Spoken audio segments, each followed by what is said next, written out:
we officially have all the news regarding the brand new weapons that are coming to the PvP seasonal world, and they are honestly disgusting. All of these special perks for each of these weapons provide a complete new playstyle for the weapons, and honestly, I think some of them are a little bit too overpowered. So the whole purpose of this video is to just showcase each of these weapons so that many of you guys will have a better idea of which weapon to go for once you're in that PvP seasonal world, and kind of what to expect on the battlefield as well with all of these different new weapons. Let's start off with the Contagion Bow. This bow has the new perk Contagion. It calls out that direct hits with the poison shot will trigger a vortex, pulling in nearby targets, then spawning a 5-meter infected cloud that follows the target hit for 10 seconds, inflicting all nearby targets with 50% poison damage every second while inside. This is honestly a bit scary. I mean, you can see it also has Enfeebling Poison Shot, Disdain Infliction, and Keenly Empowered, which are all great perks for the bow. So I do think that this is going to be widely used, especially for those ranged enjoyers. So just keep your eye out for these vortexes and poison clouds, because they're going to hurt a lot more on this server. One thing I also want to kind of call out is that you can see on the bottom there, Conqueror's weapons increase base damage by 20%. So not only do these things have insane perks, but they also just have a higher overall base damage. So keep that in mind too, because these things will be hurting quite a bit. Next up, we have the Shaman's Holy Shield, which is the life staff. This has the Holy Shield perk. It calls out that blocking a ranged attack will spawn a bubble shield for 10 seconds at the player's location that will block all projectiles while active, and there's a 30-second cooldown. That sounds very, very interesting. Again, I will love to see a visual once we actually jump in there, but overall, this definitely kind of changes things a little bit in regards to just kind of working with the environment that you're in, especially when it comes to large-scale PvP like OPRs and wars as well. I can see these bubble shields being extremely important and useful when it comes to claiming points and whatnot. Next up, Kite's Holy Shield, which is of course a kite shield. It has the Holy Shield perk, which honestly looks like it's the same thing as the life staff. Yep, so it looks like you can actually pick up that same perk on a kite shield. So tanks, you guys can actually pick that up as well without needing to actually use a life staff. Next up, the Rapier of Evasive Corruption. This has Corrupted Dodge. I love the names of these as well. When dodging through an enemy melee attack, trigger a ball of corruption that explodes, dealing 60% void damage to all targets within 3 meters and causing your next hit within 4 seconds to gain 30% empower. This also has Keen Tundo, Rogue, and Abyssal Attunement, which are all amazing perks. I can definitely see people creating a bit of a Void Rapier build and just dealing tons of burst damage, honestly, with that 30% empower that you kind of pick up. So that's definitely something to kind of keep your eye on as well. Next up, Hatchet of Evasive Corruption. This also has that same perk, that Corrupted Dodge perk. So if you see a hatchet or a rapier, they're likely going to be charging you. If you are a melee player, just be cautious, because if they do dodge your light or heavy attack or even an ability, that likely will trigger that explosion. So just keep your eye out on that. Next up, we have the Spear of Evasive Corruption. Okay, so this one actually looks like it's the same situation as these. I didn't even see Evasive Corruption there. So all of these actually have that same perk in regards to just dodging and having that explosion. So in my opinion, maybe this is telling us that we actually might want to take a look at Void Protection in the seasonal world, because take a look at all of those weapons that have this void damage specific perk. Just something to consider depending on how useful these weapons are and how many people actually pick them up. Next up, Uterson's Hammer. We saw a preview of this previously, which honestly sounds a lot of fun. It has the Yeet perk, which increases the overall push distance by 400% and increases a 30% base damage to all Warhammer knockbacks. Clear Out will also ignite the first target hit, turning them into a projectile, causing 150% weapon damage to all targets that they pass through along their way. Personally, I think I will be using this one. It sounds like a lot of fun. I love being the typical bruiser, and just Sundering Clear Out in general is amazing with all the rend you can inflict. So I likely will be picking this up, and I have a feeling a lot of other people will be too. Next up, it's a Tower Shield, and it has the Altruism perk. All allies around you gain 50% armor, and you gain 25% increased incoming healing. However, your armor is also reduced by 25%. That's also very interesting. One thing I do want to kind of call out too is that this has the Flame Shield ward, so it actually has a bit more protection against fire damage, which might be a hit or miss based on what build you're going for. Next up, the Frostborn aspect. This has the Frostborn perk, and it calls out that you and your allies within 8.5 meters gain 30% fire damage absorption, and base damage of ice attacks is increased by 20%. That's interesting. So all of your allies have that ice attack buff as well. Hitting targets within the frost aura inflicts them with a stacking 5% slow for 3 seconds. This also has Disdain Infliction, Refreshing Move, and Unending Thaw. I can definitely see this being used in large-scale PvP. Sorry about that. Next up, Charred Curtilage.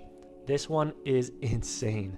So right off the bat, you can see it has Empowering Fireball, Flame Attunement, and Disdain Infliction. All three of these are arguably best in slot when it comes to the Fire Staff. And then here's the hitter. It has the new Charred perk. It calls out that it spawns a 8.5 meter aura around you that inflicts 20% burn to enemies inside. 8.5 meters is actually pretty large if you kind of take a look at the distances of all these other abilities. Also, it calls out that hitting targets in the aura will increase the potency of the burn by 5% per stack for 4 seconds, with a max of 20 stacks, which is a lot. So hypothetically, people might be throwing a little bit more con or just increasing survivability in order to get the most out of this, because if you can keep stacking those burns on a target and staying close to them, they likely will melt literally pretty quickly. Next up, Combustion Hatchet. This has the Combustion perk. Hitting a target with a ranged hatchet attack will inflict combustible. At 3 stacks, the next range hit will trigger an explosion, consuming the stacks and dealing a burst of damage to all targets nearby, dealing 250% weapon damage, which honestly is a big chunk. So this is actually calling out ranged hatchet attacks too. So this is going to be a bit of a unique one. I can see people actually starting to play a little bit more with ranged hatchet in general. So I would not be surprised if we see some quick light builds running around that are really utilizing throwing hatchet abilities, and even just the typical light attacks of throwing hatchets too. Next up, the Ambing, which is a spear. This one is just gonna be pretty funky. It calls out that the spear's melee abilities cause you to grow in size to cover more area with the attacks.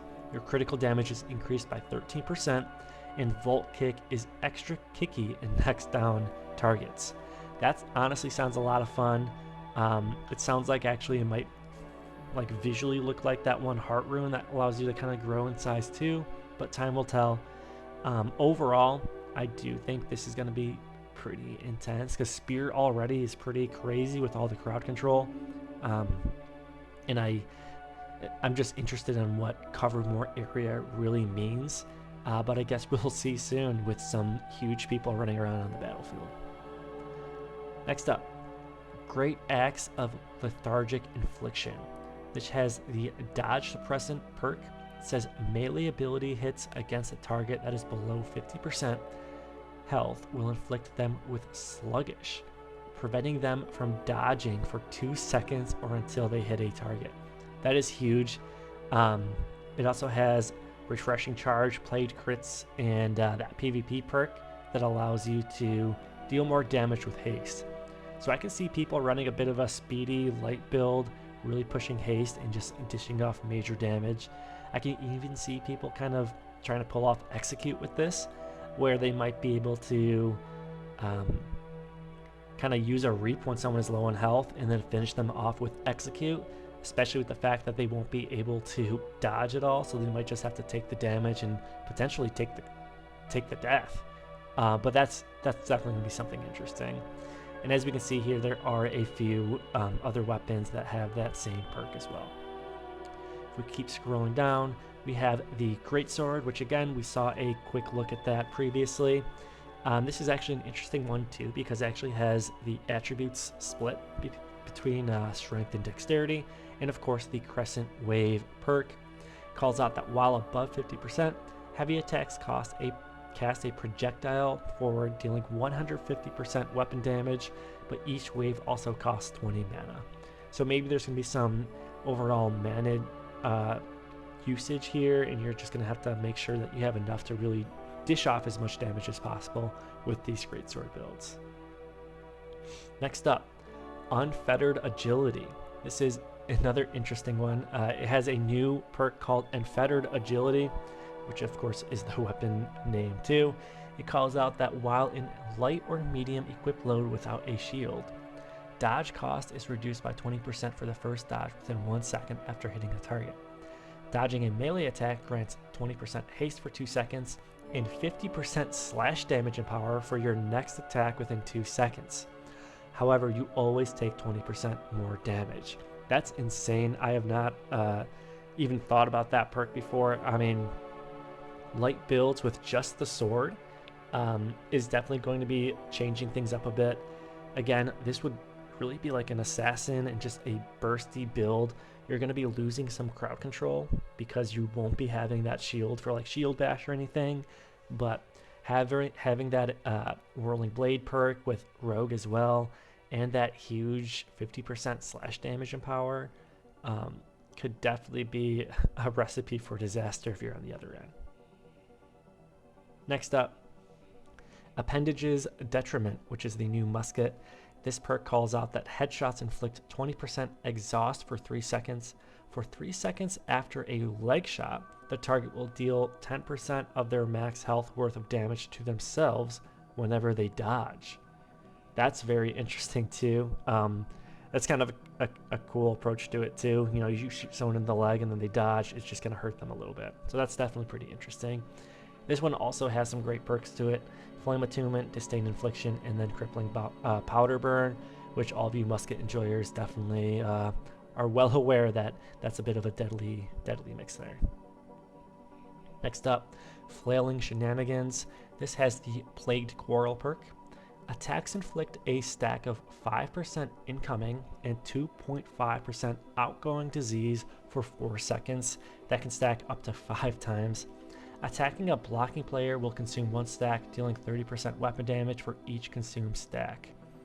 That's definitely pretty interesting too. It's just going to be really interesting to see all of these weapons on the same battlefield for like 50v50 wars, or even, well, I guess actually these weapons are disabled during outpost rushes, so it really will be only during wars. But I believe you actually do still have a chance of dropping these even in war. So it's definitely going to be interesting to see how many people actually use these weapons with that whole risk versus reward kind of theme that they're going for. Next up, Lost Monarch's Rampage, which is yet again another great axe. This one kind of calls out the Rampage perk. Hitting a target with a heavy attack will transform you into a hulking Lost Monarch. While transformed, you gain 35% in armor for 10 seconds and your abilities trigger a void chain that bounces between close targets and deals 30% weapon damage. That's insane as well. It has Abyssal Attunement, Plague Crits, and Crippling Reap. Again, I would not be surprised if people start building up a little bit more void protection just because of all these very powerful and unique perks. Next up, life support. This life staff calls out that its outgoing healing is increased by 35% when not affected by any life staff HOTs. You also spawn a persistent healing aura around yourself that will persistently heal nearby allies, excluding yourself. When light attacks pass through allies, their stamina and mana regen rate is increased by 25% for 3 seconds. That's huge. Being able to actually support someone's stamina management alone is huge, allowing them to really be more dangerous in battlefields. This also has Savior, Mending Protection, and Blessed, which again is a great mix. Most of these weapons seem like they honestly have great locked perks here. So it's definitely great to see a lot of these. Kind of sad that they're going to be disappearing after the end of the season, but hey, maybe they'll bring them back for something. Next up, we have the Harvester's Retribution, which is the Void Gauntlet. This has the unique perk that calls out that while using Harvest Essence, deal periodic pulses of damage to all enemies within 5 meters, dealing 40% base weapon damage, and triggering 50% lifesteal based on the damage dealt. 50% lifesteal is huge. I can definitely see people using this with kind of like a bit of a tankier build too, just to boost overall survivability. I can see like heavy IGVG kind of messing around with this a little bit just for insane survivability playing on point, but again, time will tell. Next up, we have Scramblers Assassination. This has the Scramble perk. It says gain 15% haste while facing a target within 12 meters, and abilities that propel the player forward gain increased movement distance when facing an enemy. At 200 dexterity, the distance is increased. So this is actually the first perk that kind of calls out a specific attribute threshold to grant additional benefits, which I think is definitely interesting. It adds some more complexity and really pushes people to kind of create unique builds to get the most out of certain weapons that they're using. And these last three look like they are just Ethal Shields. Kind of calls out that, okay, it calls out the fact that this weapon is drop on death and grants you access to special materials when completing darkness events, which is interesting. But yeah, if you guys want to take a look at these yourselves, I'll drop the link to this New World database page. Just go ahead and scroll over them and you'll get all the perks. And again, I'm very excited to see how the battlefield is going to look with all of these crazy weapons. But thanks again for watching. If you enjoyed this video, consider liking and subscribing because I have a lot more New World content coming your way. Thanks again.